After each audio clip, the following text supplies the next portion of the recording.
देवभूमि उत्तराखंड में लोकसभा चुनाव नजदीक आते ही सत्ता और विपक्ष के बीच आरोप प्रत्यारोप का दौर जारी है। कहीं सीबीआई को लेकर आरोप लग रहे हैं तो कहीं अपनी जीत के दावे ठोके जा रहे हैं। और इन्हीं मुद्दों को लेकर खबर फास्ट उत्तराखंड के हमारे ब्यूरो चीफ कैलाश जोशी ने उत्तराखंड बीजेपी प्रदेश अध्यक्ष महेंद्र भट्ट से खास बातचीत की। आइए सुनवाते हैं क्या कुछ कहा।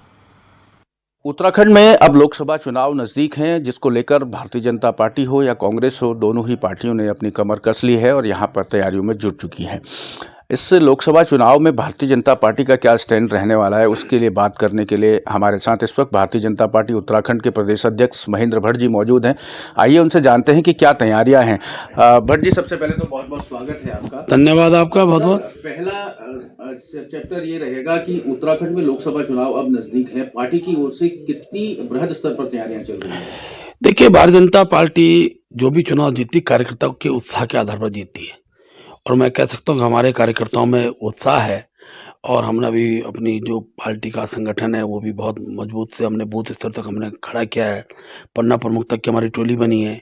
इस बीच हम पंच प्रवेश सम्मेलन करने वाले हैं। पंच प्रवेश सम्मेलन में हम प्रत्येक बूथ से 5 प्रमुख कार्यकर्ताओं को बुलाएंगे और बूथ पर मतदाता का जो वोट बनाने का विषय है उस सारे विषय में भी हमारे कार्यकर्ता लगे हुए हैं। और मैं विश्वासपूर्वक कह सकता हूँ कि संगठन के व्यापक स्वरूप के आधार पर हम इस बार लोकसभा की 500 सीटें पुनः जीतने वाले हैं और हम हैट्रिक बनाने वाले हैं।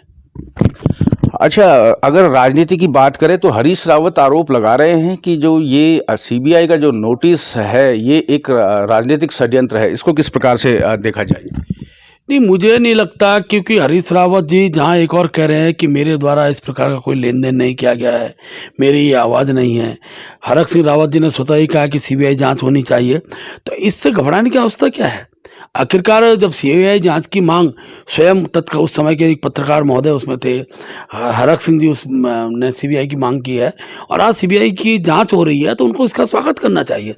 आखिरकार हरीश रावत जी की आवाज़ है कि नहीं है, ये सब घटनाक्रम हुआ कि नहीं है, ये भी तो उत्तराखंड की जनता देखना चाहती है, सुनना चाहती है।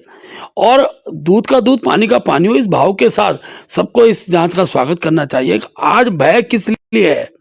आखिरकार उत्तराखंड के अंदर लालच देकर विधायकों की खरीद फोड़ के द्वारा सरकार बनाने का छोटे राज्य के अंदर जो प्रयोग किए गए उससे यहाँ का मतदाता अनभिज्ञ है, उसके सामने विषय जाना चाहिए।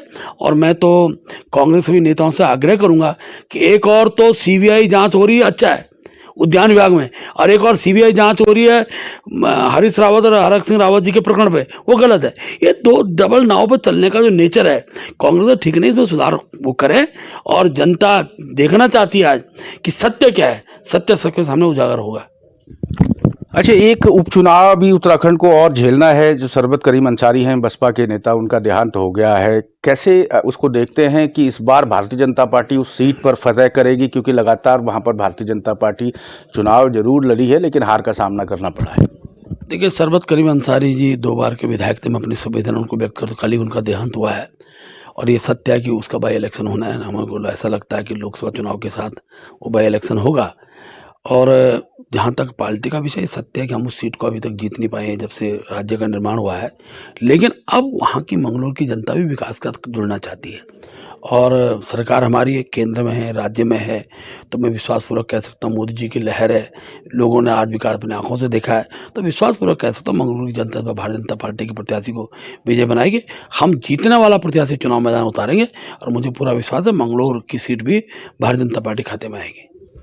अच्छा, एक महत्वपूर्ण सवाल ये है, जहां एक और आप 23 हारी हुई विधानसभा सीटों का जो समीक्षा कर रहे हैं, वहां पर सांसदों की ड्यूटी आपके द्वारा लगाई गई है।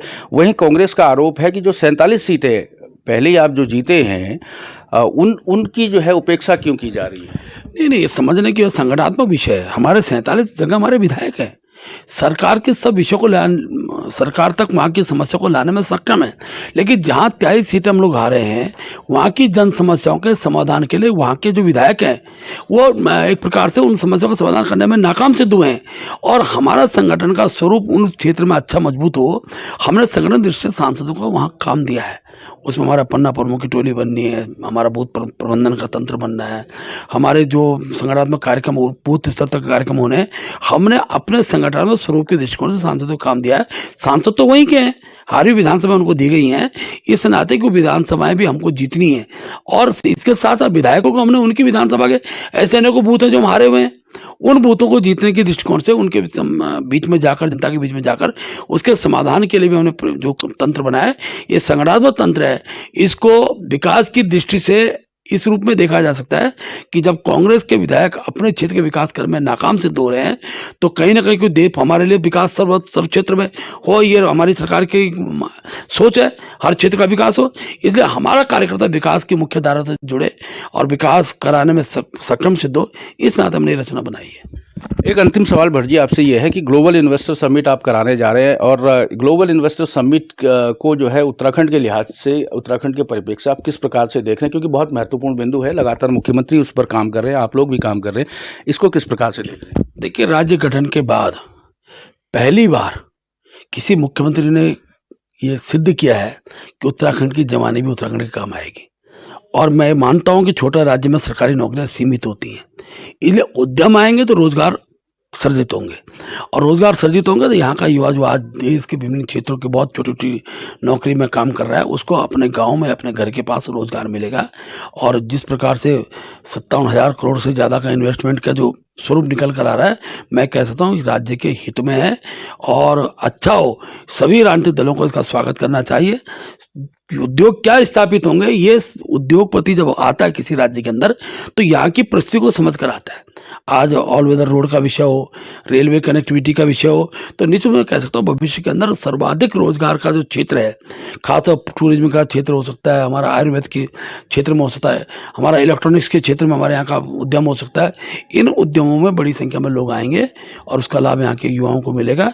रोजगार सृजन में महत्वपूर्ण सार्थक सिद्ध और मुख्यमंत्री पुष्कर धामी जी की ये पहल बड़ी महत्वपूर्ण पहल इस राज्य के लिए सिद्ध होगी। समय देने के लिए बहुत बहुत धन्यवाद भट्ट जी। तो ये थे उत्तराखंड प्रदेश अध्यक्ष भारतीय जनता पार्टी महेंद्र भट्ट जी, जिन्होंने उत्तराखंड में राजनीतिक कयासबाजियों पर आरोप प्रत्यारोप के जो दौर चल रहे हैं उस पर विराम लगाते हुए कहा है कि 2024 के जो लोकसभा चुनाव होंगे उसमें भारतीय जनता पार्टी 5 की 5 सीटों पर अपनी विजय पताका हासिल करेगी। अपने सहयोगी वीडियो जर्नलिस्ट राजन बुटोला के साथ मैं कैलाश जोशी, खबर फास्ट, देहरादून।